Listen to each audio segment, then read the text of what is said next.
Este video es un poquito diferente a lo que normalmente grabo. Básicamente te voy a dar un pequeño tip que a mí personalmente me ha ayudado muchísimo cuando me da miedo hacer algo. Quiero que entiendas que la persona valiente no es la que no tiene miedo. La persona valiente es la que hace las cosas a pesar de tener miedo. El miedo es algo natural, intrínseco del ser humano. De hecho, hay teorías psicológicas que dicen que todo, absolutamente todo lo que hacemos en nuestra vida es en base al miedo de qué pasará o al miedo de algo.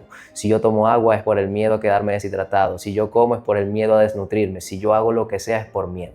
Entonces, hay algo que es muy importante entender cuando nosotros hablamos del miedo y cuando tenemos miedo a hacer algo, ya sea miedo a lanzar un nuevo proyecto, ya sea el miedo a arrancar a entrenar, ya sea el miedo a cambiar algo en nuestras vidas, ya sea el miedo a hablarle a esa persona que me gusta, que nos gusta. Cualquier miedo que tengamos, hay algo que es muy importante entender. Y es que el miedo en el cuerpo, en el cerebro, se maneja por proporciones. Tú dejas de tenerle miedo a algo cuando hay algo mayor todavía que te da más miedo. Por ejemplo, yo cuando mi papá falleció, yo tenía mucho miedo desde antes de eso, porque mi papá ya llevaba bastantes años que no estaba tan bien, que tenía patologías renales. Yo tenía mucho miedo de que él falleciera, de que a él le pasara algo, de que él muriera. Eso me daba a mí bastante miedo. Pero ¿sabes qué pasó? Cuando él tuvo una crisis renal y lo tuvimos que internar y lo tuvimos que operar y la operación no salió bien y cuando lo abrieron se dieron cuenta que su páncreas había explotado, ya yo no tenía miedo de que él falleciera. Ese miedo había desaparecido por completo. O mejor dicho, había sido reemplazado por completo por otro miedo. Y era el miedo a que él despertase, porque durante la operación él perdió mucha sangre, y tenía miedo a que cuando él despertase quedase en un estado pésimo, en un estado extremadamente deteriorado en el cual lo único que iba a hacer era sufrir.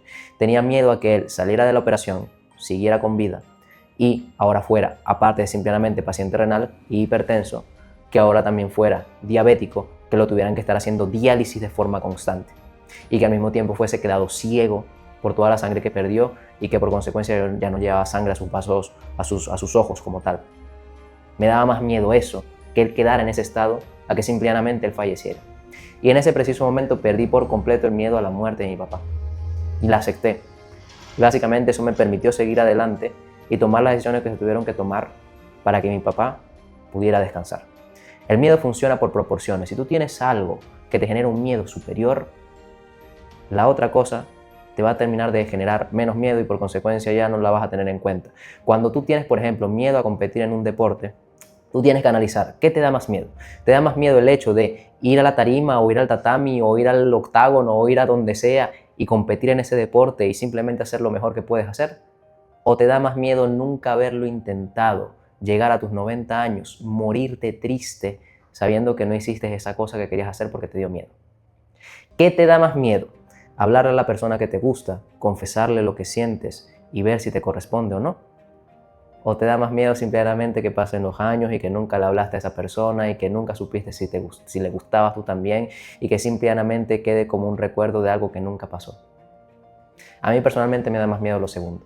Y en el momento en que te das cuenta de que te da más miedo lo segundo que lo primero deja de cobrar relevancia y empiezas a tomar acciones más importantes para poder solventar ese miedo.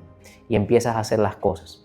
Por ejemplo, yo cuando decidí dedicarme a ser entrenador personal online, a mí me daba mucho miedo el hecho de no tener trabajo, de que todo saliera mal y que simplemente quedar en la calle sin ninguna fuente de trabajo. Me daba miedo, eso me daba muchísimo miedo. Pero ¿sabes qué me daba más miedo? Me daba muchísimo más miedo desperdiciar mi vida por completa trabajando en algo que no me gustaba, manteniendo un horario de forma constante y simplemente dedicándome a algo que no me llenaba. Y desperdiciar mi vida de esa manera. Que no digo que eso sea desperdiciar la vida, digo que para mí, para mis objetivos y mis metas, eso lo era. Eso me daba mucho más miedo. Y como eso me daba mucho más miedo, decidí, sin importar el miedo que tenía a poder quedarme sin trabajo, arrancar con el proyecto y arrancar a hacer todo lo que tenía que hacer. Y gracias a Dios, todo resultó bien. Pero no es porque no haya miedo, es porque analizas cuál es el miedo mayor. Entonces, si te da miedo hacer algo, siempre pregúntate, ok, ¿y si no hago este algo, qué va a pasar? Y casi siempre te darás cuenta de que el miedo hacia el qué va a pasar si no lo haces es superior al miedo a qué va a pasar si lo haces.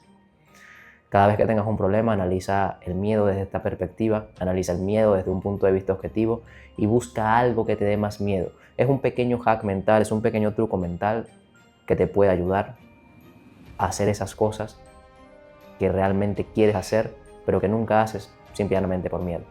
Espero te haya servido.